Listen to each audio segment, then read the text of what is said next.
jeunesse, catalyseur, développement, continu. Donc, on a 4 mots ici. Nous sommes jeunes, nous sommes le développement de l'Afrique, nous sommes la responsabilité de l'Afrique et nous sommes ceux-là qui vont impacter la société africaine. Comment s'y prendre, comment impacter dans cette société et pousser dans cette société au changement. Quand je parle du changement de la société, ça ne veut pas dire que c'est l'Afrique qui doit changer, mais c'est plutôt nous, les jeunes. Nous devons changer notre manière de voir les choses, de voir cette Afrique. Et je reviens à cette question. Moi, je suis un entrepreneur, oui, certes, mais j'ai tendance à dire que l'humanité prime sur le matériel. Donc, je suis presque pas d'accord avec cette nouvelle philosophie qu'on a tendance à inculquer à la jeunesse africaine. Il faut l'entrepreneuriat jeune. Oui, certes, c'est l'entrepreneuriat jeune. Est-ce que réellement c'est ce que la jeunesse africaine a besoin aujourd'hui? Est-ce que réellement c'est ce que l'Afrique a besoin aujourd'hui? On n'a pas forcément, ce n'est pas le point principal de la jeunesse africaine aujourd'hui. Le point principal de la jeunesse africaine aujourd'hui, c'est d'impacter cette société-là, la pousser à un changement. Et cette société est composée de leaders politiques, de la société civile, et ces jeunes qui sont conjugués au futur. Alors, moi, mon plus grand problème avec cette nouvelle philosophie qui est donc vulgarisée partout en Afrique, c'est le fait qu'on cherche à distraire la jeunesse africaine sur le matériel et non sur l'humanité. C'est quoi l'humanité? Il nous faut une prise de conscience, nous, jeunesse africaine, de ce que nous voulons. Est-ce que nous voulons changer sur le terrain? Qu'est-ce que nous voulons changer sur le terrain? Personne de nous ici dans la salle ne peut pas dire, le dira le contraire, qu'il ne connaît pas les fléaux qui vivent son pays, sa société. Qui peut m'assurer ici dans cette salle que juste la capitale de son pays est électrifiée à 80%. Personne. 50% qui paie. 40%.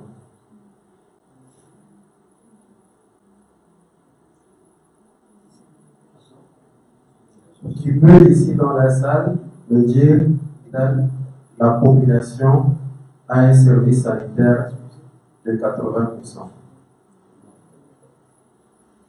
Qui peut ici dans la salle me dire que dans son pays, la formation de qualité est assurée à 80% jusqu'au niveau supérieur? Qui peut dans cette salle me dire que dans son pays, l'infrastructure routière dans l'ensemble du territoire est assurée à 50%? Où se trouve le problème de l'Afrique? C'est les 4 points. Et ces 4 points nous regroupent ici dans ce thème. Nous ne pouvons pas céder au développement sans ces 4 points. Et ce sont les défis de la jeunesse. Lorsqu'on dit jeunesse, catalyseur et du développement de l'Afrique. Mais on ne peut être catalyseur que lorsqu'on a cette prise de conscience par rapport à ce point. Et ces points, ce ne sont pas les autres qui viendront répondre à ce point. C'est à nous de répondre à cette question. À ces questions autant pour moi. C'est à nous d'apporter les solutions. Aujourd'hui, nous avons la chance d'être au Maroc. Nous avons cette infrastructure qui nous permet de se regrouper et d'échanger. Nous avons l'AMCI qui nous accompagne. Nous avons un pays qui nous permet, qui nous donne l'espace pour nous épanouir, pour nous échanger, pour nous côtoyer. En faisant le tour dans le Maroc, dans les différentes villes, est-ce que vous avez ce point de réflexion qui vous impacte, qui vous touche réellement par rapport à nos différents pays? Et le Maroc n'est pas si riche que ça. Si vous essayez de voir le classement du Maroc au niveau des indices internationaux. Avec les autres pays, c'est pas le même en termes de ressources, mais c'est parce que le Maroc est un pays qui réfléchit.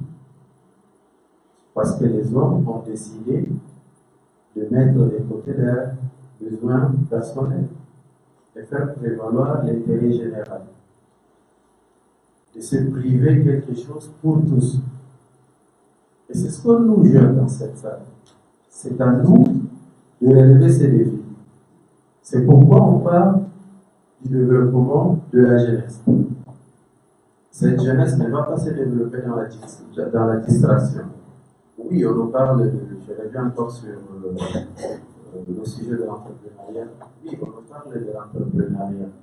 Quelles sont les conditions qui sont réunies pour que ces jeunes accèdent au financement en Afrique, dans nos différents pays? Même ceux qui remplissent les conditions requises, est-ce qu'ils acceptent à ce fonds? C'est à nous de répondre à ces questions. C'est à nous jeunes de répondre encore à cette question. Donc, moi, je me suis lancé dans l'entrepreneuriat avec 0 dirham parce que j'ai juste réfléchi, j'ai proposé des idées aux gens et je les lance des idées. Mais je l'ai fait ici au Maroc parce qu'il y a cette opportunité-là et cette facilité. Pour ceux qui n'en ont pas cette facilité, ou pour ceux qui ont des projets qui nécessitent donc tout un fonds. Bon. Moi, je pense que le développement de la jeunesse africaine ne passe pas par l'entrepreneuriat jeune. Le développement de cette jeunesse passera par une formation de qualité et la détermination. C'est lorsque ce jeune qui est devant moi se lève et dit « Je suis responsable de la situation de l'Afrique. Je suis responsable de ce que subira les cadets qui viendront après moi. » Le combat que nous, jeunes Africains, nous devons et nous avons l'obligation de mener aujourd'hui, c'est un combat qui ne va pas nous profiter à nous. Attention, il ne faudrait pas qu'on fasse cette erreur-là en disant que non, ce qu'on est en train de faire aujourd'hui, c'est à nous de tirer profit. Non, nous faisons ça pour la génération future.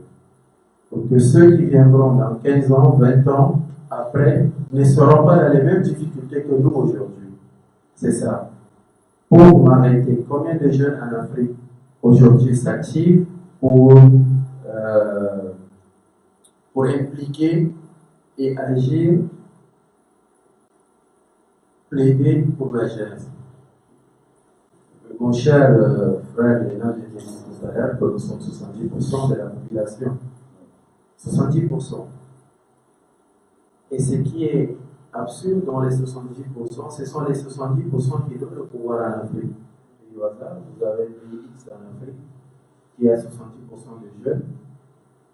Et c'est ces 70% qui vont se pointer devant les bureaux, devant les urnes pour élire leur président. Et c'est les 70% là qui sont en chômage. Donc il n'y a pas un modèle. Il n'y a pas un modèle, c'est à nous, jeunes, de concevoir un modèle qui pourra nous conduire au changement. Je vous remercie. Et vous avez parlé de la responsabilité et du changement. Le problème de l'Afrique en général, il y a aussi le problème de côté sécurité et de l'investissement. Un exemple, la France et l'Arabie Saoudite investir dans le Maroc parce que c'est un pays sécurisé. Donc, concernant l'Afrique, il y a plusieurs pays africains où on a une insécurité. Donc, c'est la raison pour laquelle ces pays-là sont en état en termes de développement. Parce que lorsqu'on parle de développement, il y a le côté de l'infrastructure, aussi le côté humain. Si je dis le côté civil, je veux dire, parce que souvent on a l'intention de nous sous-estimer. Parce que nous pensons que voilà, on n'est pas meilleur. En fait, on n'est pas engagé en fait. Donc il y a aussi le problème de l'investissement et des responsabilités. Donc on doit être capable de les Européens ne sont pas mieux que nous. Lorsqu'on fait le concours, on peut les dépasser. Donc on ne veut pas réfléchir qu'on est sous-estimé. On est toujours, il faut avoir la confiance. Le Maroc, c'est l'un des pays les plus civilisés de la sous-région. Comment cela se passe? Le Maroc s'est doté d'un certain nombre d'expériences, c'est-à-dire que les cadres formés au Maroc, qui sont partis en Europe, aux États-Unis, pour se former et revenir. Ils ne vont pas se dire que nous avons été formés au Maroc, mais nous sommes aujourd'hui de la diaspora. On va essayer de contribuer, c'est-à-dire au développement de la France. Ce n'est pas ça l'idéal. Il faut se retourner, il faut venir au Maroc, il faut contribuer au développement du Maroc. En un mot, nous, les autres pays africains, nous n'avons pas ce nationalisme en nous, c'est-à-dire en dehors du patriotisme, il faut être nationaliste. Donc, ce que moi, ma question, c'est de savoir, est-ce qu'il faut passer par le leadership ou bien il faut passer par une ressource humaine qualifiée pour amorcer le développement de la jeunesse africaine? Je vous remercie. Votre question, elle est pertinente. Et je vous assure, là, je suis en train de travailler sur l'impact africain de la jeunesse pour la paix. Et aujourd'hui, si vous essayez de voir le monde entier, il est aujourd'hui question de la paix et de la sécurité. Pourquoi? Parce que sans la paix, point de développement. J'en ai même rédigé un article sur cette question-là, que j'ai eu donc à prendre, bien sûr, à 2000 €. La question aujourd'hui est de savoir, est-ce que c'est l'instabilité qui empêche nos investisseurs d'investir chez nous, ou c'est la malgouvernance qui empêche nos investisseurs d'oser notre marché?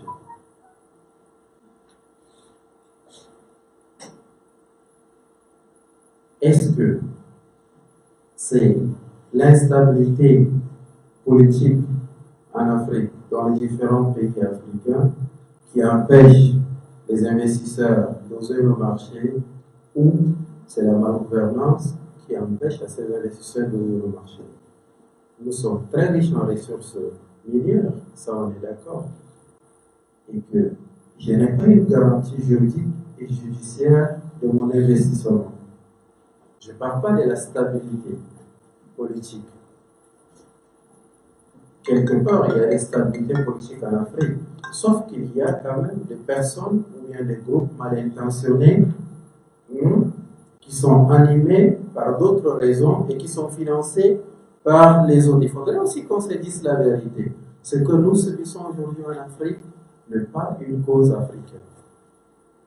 Moi, à Khartoum, quand on nous a fait venir un expert des Nations Unies qui est venu nous faire balader en disant que dans 5 ans, on va désarmer l'Afrique. Je m'étais levé dans la salle, j'ai dit, monsieur, vous n'avez pas votre place ici. Il ne faut pas venir nous faire balader. Comment vous allez nous dire qu'on va désarmer l'Afrique en 5 ans? L'Afrique ne fabrique pas des armes. Nous n'avons même pas le potentiel pour fabriquer des armes. Des armes sont fabriquées ailleurs et viennent chez nous. Juste le mois passé, on était en Égypte dans notre atelier sur le conflit dans la zone sahélienne et tout. On nous a demandé des résolutions et dans la salle, la grande partie des jeunes qui étaient là ne sont pas de la région. Moi, je dis, je ne peux pas être ici africain et répondre à la réalité qui se passe en Europe. C'est inadmissible.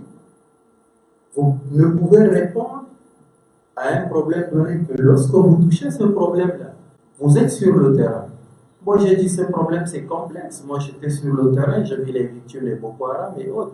J'ai dit, c'est complexe ce problème. Il faudrait être sur le terrain pour comprendre, et il faut être face à ces victimes pour comprendre leurs souffrances. Et où se trouve réellement le problème? Le problème ne se trouve pas dans les papiers. Le problème se trouve juste sur la volonté de résoudre ce problème. Donc, si vous voyez au niveau de de l'investissement, le problème ne se pose pas par rapport à l'instabilité. Parce que vous savez, les entreprises traditionnelles qui sont chez nous en Afrique depuis les indépendances, ils sont pas partis malgré l'instabilité.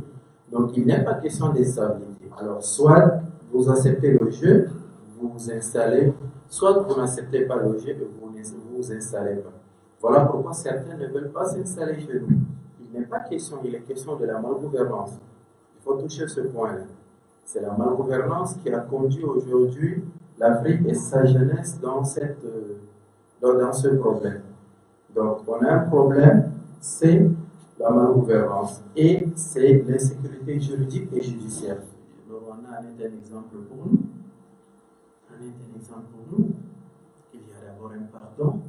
En plus, il y a cette implication de toute la société, de toute la population. C'est notre passé. Nous n'allons pas l'oublier. Mais nous voulons changer ce pays et servir d'exemple. Et c'est ce qu'ils ont fait.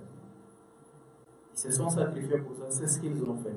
Si nous arrivons à répondre au problème de la malgouvernance, on aura des investisseurs sans doute, sans problème. Le deuxième point, je vais vous laisser certains points. Le deuxième point de l'accompagnement aussi, je vais laisser ça à mon cher frère Christian. Les autres ne peuvent pas m'épouser la parole. Je reviens sur la question de mon frère qui est de l'EFS par rapport à la TEDx. C'est ce que moi j'appelle. Vous savez, le Maroc, pour avoir ces outils de la technologie, le Maroc a d'abord trouvé une solution à un problème qui s'est posé. Quel est ce problème? Vous ne pouvez pas avoir des ingénieurs, vous ne pouvez pas maîtriser la technologie si vous n'avez pas de formation. C'est une formation, ça. Et j'étais l'année passée conférencier à Jeddah, où on m'a demandé de développer la 4e révolution industrielle. Mais il ne faut pas que l'Afrique se trompe. Vous n'arrivez même pas à électrifier vos villes. Vous n'avez pas les infrastructures. L'électricité est un luxe dans certains pays en Afrique. Et vous voulez vous aligner à l'industrie numérique, et technologique. C'est absurde. Il ne faut pas qu'on aille se balader là. Il faut d'abord répondre à un problème qui s'est posé. Pour avoir des ingénieurs, pour s'aligner à la 4e révolution industrielle, il faudrait que nous, on commence notre première révolution industrielle. Notre première révolution industrielle doit être l'électrification de l'Afrique. Il nous faut électrifier l'Afrique. Après avoir électrifié l'Afrique, maintenant, on peut évoluer. Le développement, ce n'est pas par l'ascenseur, c'est par l'escalier. Vous ne pouvez pas prendre l'ascenseur et puis voilà, vous retrouvez au 7e étage, tout en sachant que voilà, même avec l'escalier, vous ne pouvez pas atteindre le 2e étage. Donc, il faut d'abord voir les problèmes de base. Et ces problèmes de base, il faut les résoudre. Et ce sont nos défis en tant que jeunes. Et c'est pour ça qu'on est des catalyseurs. Merci beaucoup. Merci encore. Donc, mon frère de fait a posé la question sur le capital humain. Ce que nous avons reproché aux institutions africaines, et surtout à l'agenda 2063 de l'Union africaine, c'est que dans l'agenda 2063, il n'y a pas cet accent-là qui est mis sur le capital humain. Vous avez raison, parce que le capital humain, il nous faut. Vous ne pouvez pas parler de développement, vous n'allez pas utiliser des robots. Et l'Afrique n'en a pas besoin parce que l'Afrique est jeune et elle a 70% de sa population qui a moins de 30 ans. Sur quoi encore il faut miser sur la jeunesse, sur le capital humain. Nous leur avons reproché le fait qu'il n'y a pas une politique dans ce secteur-là. Parce que le capital humain, c'est quoi? C'est d'abord d'exploiter le capital humain que nous avons. On a des ingénieurs. À quoi ça sert d'envoyer des jeunes se former au Maroc, en Chine, en Russie, en France et autres, et à leur retour, vous ne les consommez pas. Vous partez chercher des ingénieurs, des architectes, encore à l'extérieur. Pour les payer plus cher, il suffit seulement de donner l'occasion à ceux-là pour démontrer de quoi ils sont capables. Donc il y a ce point-là. Mais par contre, on a la possibilité de changer les choses. Et cette possibilité-là, aujourd'hui, on nous a envoyé nous distraire. Il faut qu'on se concentre sur quelque chose. Si vous n'êtes pas parmi les décideurs, vous ne pouvez rien changer. Et pour être parmi les décideurs, il faut s'impliquer dans la politique. Il faut s'impliquer dans la politique et changer les choses. Et quand les jeunes arrivent au sommet, il faudrait que ces jeunes pensent à ce moment où ils étaient là en train de plaider pour leur propre cause ou pour la cause d'une catégorie de jeunes, mais qu'aujourd'hui, le problème y est toujours persiste et qu'il faudrait que eux, étant déjà devant où il y a la possibilité de changer les choses, qu'ils osent changer les choses pour que les autres puissent en bénéficier. Donc il y a les deux là qu'il faut faire, il faut s'impliquer et puis exploiter le capital humain que nous avons. Donc, il faut de la dénonciation pacifique. Nous n'allons pas rester comme ça et dire que voilà, ça viendra pas du politique. Non, ça doit venir de nous. Voilà, pourquoi ne pas, moi je conseillerais à des jeunes, pourquoi ne pas sortir un jour avec tous nos diplômes, marche pacifique. Tout à l'heure, on discutait avec la directrice, l'Algérie nous a servi d'exemple. D'une manière pacifique, ils ont changé les choses. Alors nous, pourquoi ne pas sortir avec nos diplômes de master d'ingénierie et puis voilà. Nous demandons que vous nous donnez notre chance, notre droit à l'action parce que ça ne nous appartient pas pour qu'on s'enrichisse, non, mais pour qu'on se mette en œuvre pour le développement de nos pays. Voilà, c'est ce que je voulais ajouter. Merci. Merci. Alors, comme vous l'avez l'état général de la jeunesse, où il y aura donc cette rencontre intergénérationnelle. Parce que aujourd'hui, c'est ça l'objectif de la relève. Si M. X a 50 ans d'expérience administrative ou bien diplomatique, vous qui êtes encore en formation, vous n'avez pas cette possibilité, cette chance de discuter de certaines réalités, de certains lobbies qui se passent à l'échelle internationale, d'où nos États ne tirent pas profit. Donc c'est quand vous allez être professionnel, vous allez être surpris sur le terrain. Et le temps de vous adapter et de réfléchir à une solution, il est presque tard. Mais si aujourd'hui, vous avez cette possibilité de cet échange intergénérationnel, c'est ce qu'on appelle la relève. Nous, moi je dis souvent à mes jeunes ou à des fonctionnaires de l'Union africaine et tout, quand vous nous imposez un agenda 2063, nous sommes en 2019. 2063, c'est dans combien encore? Je pense que c'est dans 40 ans, je pense. Vous voyez? On ne sait pas si on va vivre ou pas, c'est quelle autre génération qui va venir. On parle aujourd'hui de la génération Z. Est-ce que cet agenda 2063, c'est un agenda qui doit répondre aux questions posées par la génération actuelle ou la génération future? Sachant bien qu'une génération, c'est 2 décennies sur 2 décennies. Ce n'est pas l'autre là, une décennie, non, c'est 2 sur 2. Donc si aujourd'hui, ceux qui ont 10 ans essaient de 30 ans, 30 ans essaient de 5 ans. Mais si vous nous envoyez en 2063, l'agenda va répondre à quel problème? Sachant bien qu'aujourd'hui, le contexte est différent. Ce n'est pas les années 50, les années 90, les années 2000 et les années 2010. Il y a tout un changement. Le système change. Ce qui fait qu'aujourd'hui, nous sommes condamnés à cette transmission d'expériences intergénérationnelles. Et ça, c'est à la jeunesse de réclamer. C'est ce que les parents font à la maison. Pourquoi Monsieur X fait avec ses enfants? Et pourquoi il ne voudrait pas faire avec la jeunesse? Ça revient à une responsabilité gouvernementale et une responsabilité de la jeunesse. Qu'est-ce que j'ai appris ici en Inde? En Inde, ces gens vivent sans complexe. Sans complexe. Je dis bien sans complexe. Vous allez voir un immeuble d'un milliardaire là, à côté de lui, il y a des bidonvilles. Ils partagent le même quotidien que les pauvres. Je parie que beaucoup ne vont pas accepter ailleurs. Ou, je m'excuse, même dans notre beau pays, le Maroc, les quartiers, c'est par quartier. Vous voyez, ce cadre-là, vous ne le développez pas entre ce pauvre concitoyen et vous, pour un intérêt général. Comment est-ce que vous pouvez donc impacter l'autre? Comment est-ce qu'il pourra comprendre que non, en fait, cet échange sectoriel entre la classe moyenne et la classe bourgeoise est très important pour faire booster un pays?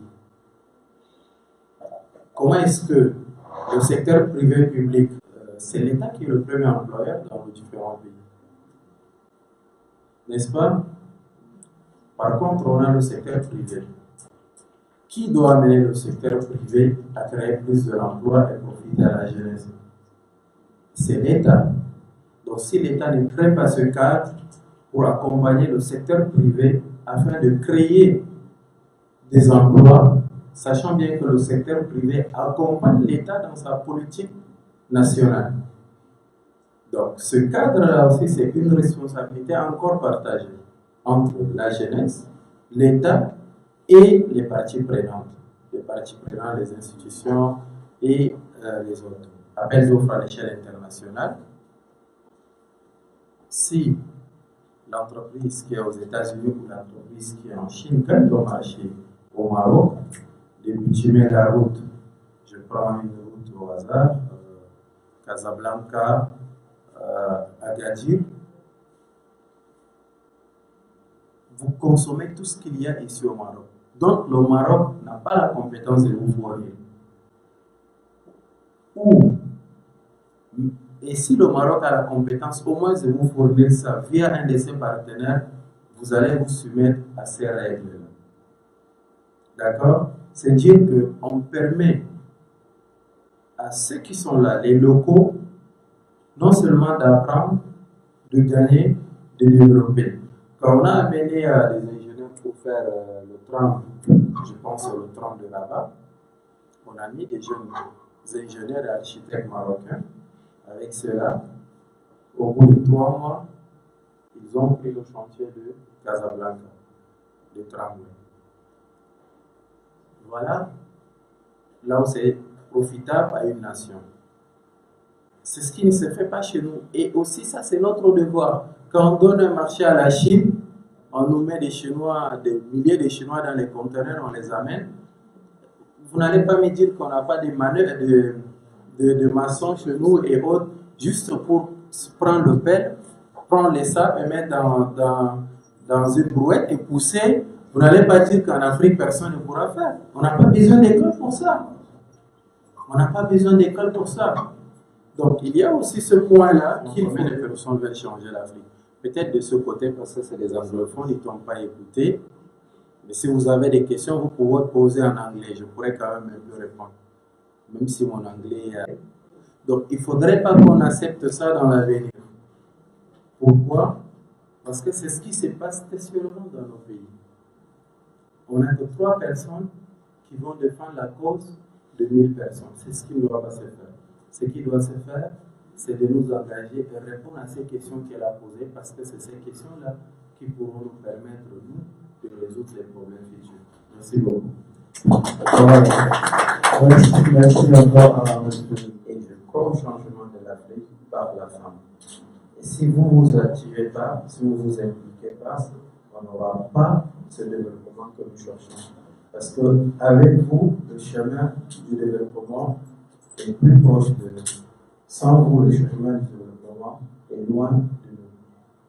Je vous exhorte à cette responsabilité pour nous accompagner. Je vous exhorte au leadership. Ne baissez pas les bras. Osez gagner votre place au milieu des hommes. Je suis convaincu qu'avec les femmes présidentes, l'Afrique aurait une autre image. Merci.